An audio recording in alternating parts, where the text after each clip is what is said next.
Speed ramping is an easy way to add a cinematic feel to your videos, so let me show you how to do it.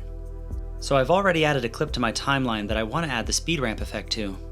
Start off by right-clicking this little FX symbol, then go down to time remapping and then speed. Now expand video layer 1 by clicking here and dragging up so we can better see our speed ramp changes. Move your timeline slider to where you want to start the speed ramp effect, then hold Ctrl and left click on this line to place a marker. Now move the slider to where you want the speed ramp effect to end and set another marker with Ctrl click. Click and drag the line between your two markers until you're happy with the speed of the effect.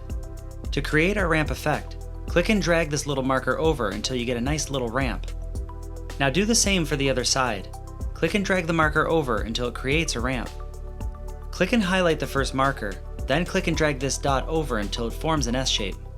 Now click and highlight the last marker, and then once again click and drag this dot over until it forms an S.